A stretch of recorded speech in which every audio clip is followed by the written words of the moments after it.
Hello Airsofters in YouTube, how are you doing today? Today this is another episode of Jesse Hill's Airsoft Corner, and I just got a couple things in the mail today which I think you guys will be very interested in. After much field testing and much research on the gun itself, I found this special little gun called the GOBLIN DEUCE. A very, very, very neat little gun.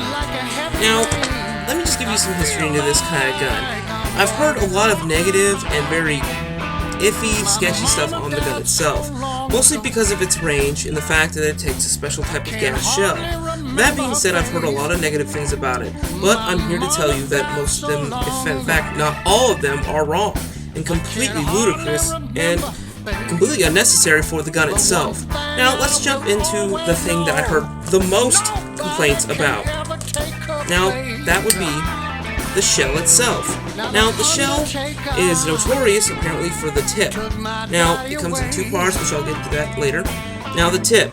Now, the tip can come into two types. A special 6mm pellet tip, which, as you can see, has little holes in it. You can fit 2 to 3 pellets in each little hole.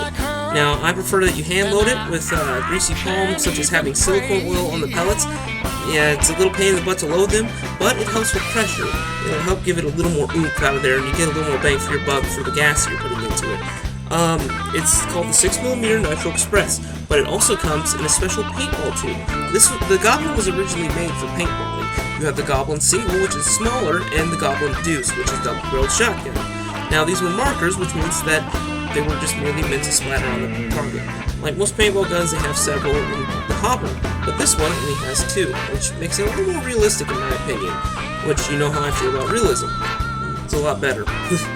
Now, the problem that I heard from shows like Jarek and many others is that the tips, when you're running around with them on your pouch, your holster, that it comes with, which I'll show in a moment, that while they're aiming down, the pellets will fall out. This is something that I tested rigorously and thoroughly. They do not fall out. I smacked them against things. I did everything I could, and the pellets would not fall out.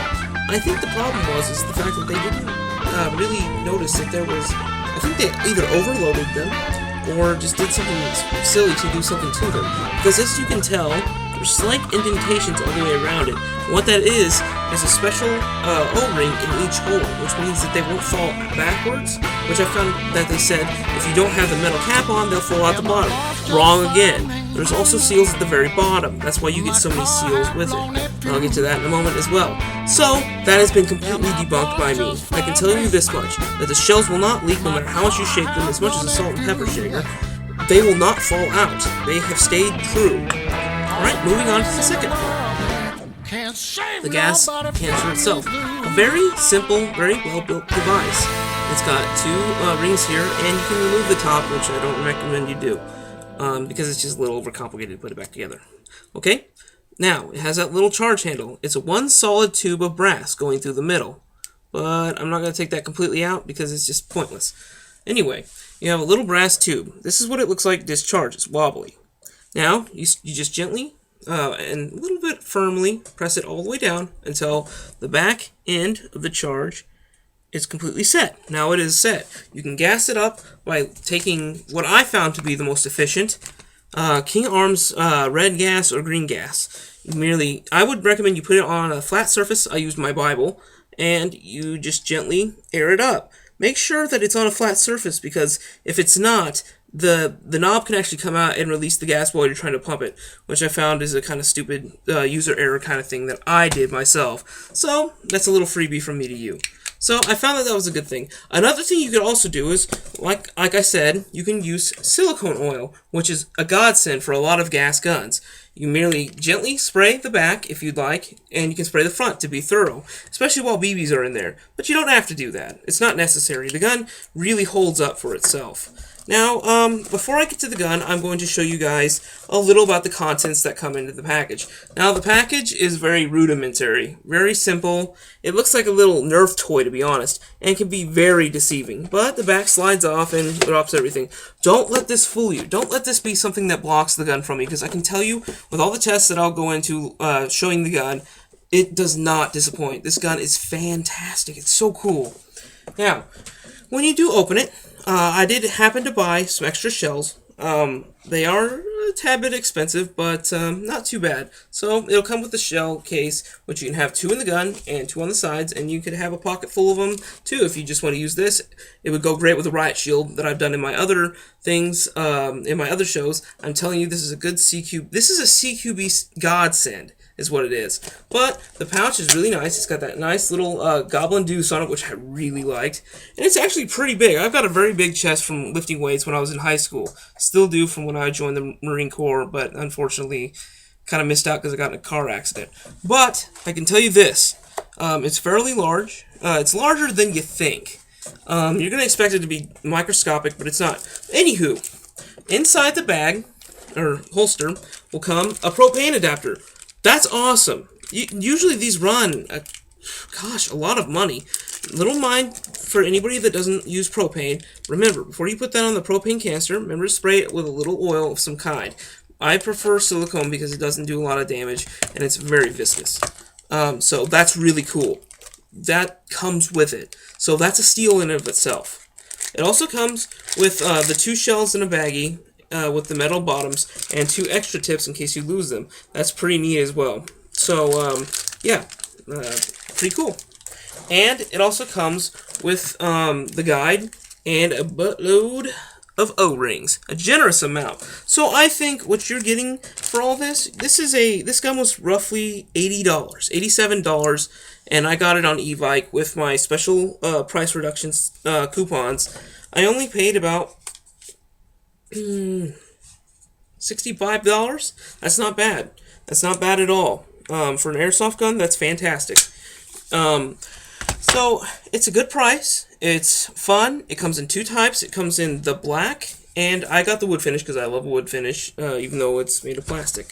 But it comes in black or that. But you can also get the Goblin single, which is a single shotgun. It's considerably smaller, but I prefer the double because it kind of looked cool. So let's get into the gun itself. Now the gun, of course, is really nice. It's got really good sights, the front and rear, the little metal ball up here, and the little sights back there. As you can tell, the gun is constructed very well. I already got some shells in there from tests not moments ago that I was doing. Like I said, you can carry 2 in there. These ones are discharged, so I'm going to show you what that looks like when they are undone. So, yeah. That little mob will be sticking clean out. Simple as that. Press it down. Fixed. Good as new. These are ready for more gas. So, cool little thing right there. So you know the shells are not unreliable. Take my word for it, guys. I've been playing Airsoft for years, and I've had my fair share of lemons and really crappy guns.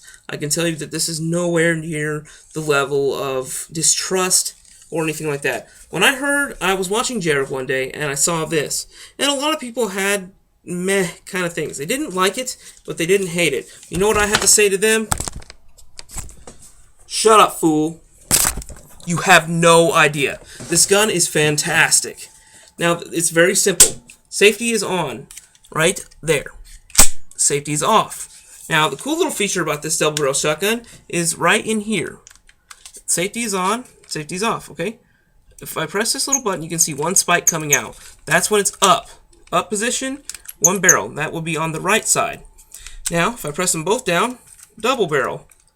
As you can see, double barrel, which means they'll both go off. Or if you already set off the one by simply flicking switch, which you can get really fast at doing this, by the way. With a little work, you can shoot this really quick.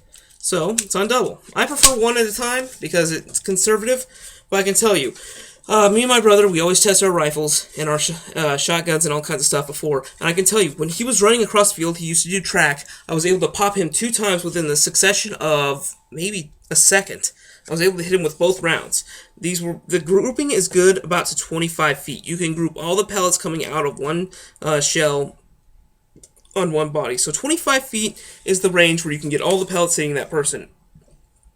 15 feet, bare back, he lifted up his shirt to get shot in the back, means it's going to hurt. You're going to feel a sting. It's not painful, though. I would recommend this for first-time little kids when they play Airsoft with their parents. I know that a lot of parents are apprehensive, but this thing only shoots about 180 to 200 feet per second. That's nothing in the world of Airsoft. Most guns start out at 350 FPS and up, all the way up to 800 I've heard in some special cases. So this doesn't really hurt that bad. You know when it hits you, it's got enough oomph.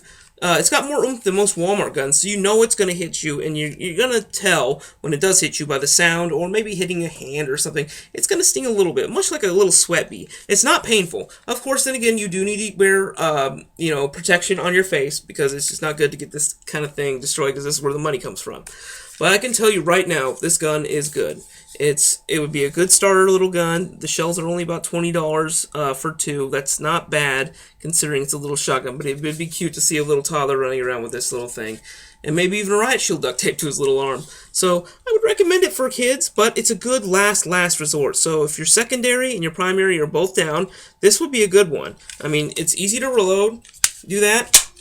Loaded. And I don't recommend you do that with the shells because of the material. This plastic is a lot more slick than the inside. It's going to fly out. So you load them like that, like a standard shotgun. It's in, it's out. So close it shut, dump them out of your hand, put them in your pocket, pull up 2 from the magazine pouch, load it, shoot it, you're good to go. The gun is very good and it functions well. Now, the gun itself is made of a very durable polymer plastic.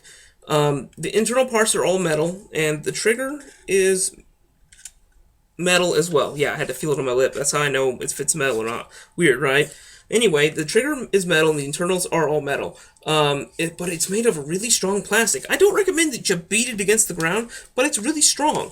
Now, another thing that people said is really simply genius about this gun. If you can tell, there's little protrusions inside there. A lot of people were really worried about when the gun would shoot that the shell would not only shoot the pellets, but it'd also pull the sleeve off of the charge, as I like to call it. But with a simple fix, genius as a matter of fact, they put extra plastic around the inside to keep this from flying off. And it fits very snugly. I mean, it touches the very end. When you hear that click, it's touching, which means that it's perfectly in there. So you can load it, fire it off, and get it done.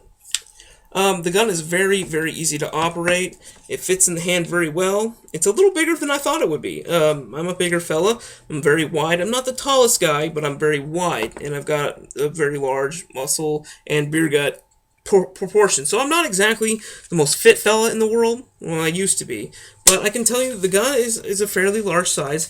I don't recommend akimbo because the control is down when you do have them akimbo. So buy 1, maybe 2 if you really feel froggy, but I just recommend 1 because it's just easier to control with your hands. You can aim it a lot better. I mean, I know that looks goofy and everything, but really master control.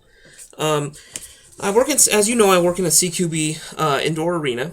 And I can tell you that this would be perfect. A lot of people are always running for cover. You can always spray. Now, like I said, at 25 feet, you can nail a target with 1 shell perfectly. Every pellet will hit them.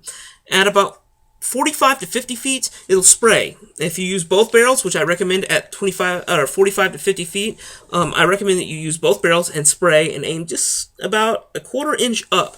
By doing that, not only are you going to do a tiny raining effect where they're going to arch and go a little further, but they're also going to max out at 50 feet, and they're going to nail 2 to 3 to 4 targets at a time, which is a really nice thing. This is a little miniature grenade launcher, honestly. While it may not be able to carry all the pellets that you really want it to, it really did well. Like I said, this gun is, of course, not made for long range, guys. Little shotguns like this are made for last resorts, but I can honestly say if you get good enough with this weapon system, or this toy weapon system as I like to call it, you could carry around a riot shield like I suggested earlier and have a buttload of shells with a special pouch in your gut and just pick them up and just load them really quickly.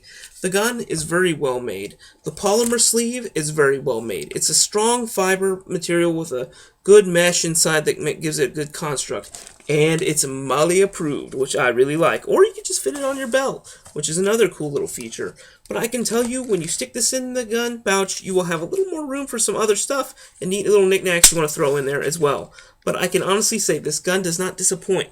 For below $100, you couldn't go any better. It's a good CQB weapon. While being in the woods, you'd really have to get close or just get lucky. I do recommend this for CQB. This is a CQB godsend, the holy grail of CQB. While it may not look like much, and while people have said some negative things, I can tell you it must be luck or something that I got one of the best models of this that I've ever seen. I have had no complaints for this. While it is made of plastic, which I hope they make a wood and metal version someday, I can tell you that this once paintball crossover to Airsoft will dominate the field. It may not be big, but it definitely packs a punch. And as you know in mythology, goblins are tricky, dangerous, and if you turn your back on them, they can take you down. And how great of a troll gun would this be to shoot someone and say, you just got killed by a little tiny shotgun. It's like midget Mad Max. I mean, little people. But, like I said, I have nothing but good things to say about this gun. It does its job. It is very good at gas, propulsion. It's easy to reset. A toddler could figure out the shotgun and the shells and how to fix them and how to work on them in just mere moments. I grabbed it out of the pouch that I dumped it out of, and I tell you, it's like I knew it from the start. Like I built it myself. The gun is simple. It works good. And of course, it's a double barrel. So a lot of people say, "Oh, well, it's not realistic for high speed." You gotta understand, those who use high caps aren't exactly doing realistic gameplay. That's why I use mid caps for the most part. It's realistic. Once you're out of 25 rounds, you gotta change the mag. That's more real world for me because I did a lot of military training. So, I mean, like I said, it's just a good little gun. I mean, if this was a real shotgun, just think of the uses you could do for close range. This would be a good defender weapon. But like I said, this is a really good gun. I recommend you pick it up. Almost everybody sells it. The best price I've seen so far was at eBike, and since they have coupon codes all the time, you're going to be paying very little for this. The shells are probably the one thing that I did have a little complaint about. Maybe $10 would have been fair, but $21 isn't too bad.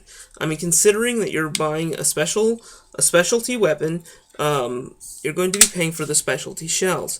It's not quite a grenade launcher, but if you like grenade launchers, this is a cheap alternative. While it may not go very far, it's definitely going to do the job of showering on your enemies. If you do have a long-range attack, just aim up, engage it, and fire. Maybe do a couple practice runs before you figure that out. But it'll definitely get you some hits, and it'll definitely get you the kills that you so desire on the field. And it'll definitely make you a force to be reckoned with. Well, guys, like I said, I have to say, this is by far one of my favorite airsoft guns I've ever gotten, and that's saying a lot. Guys, this is Jesse Hill in the Jesse Hill Airsoft Corner, signing off, and I wish you guys happy airsofting, and remember, looks may be very deceiving. Beware of the goblin.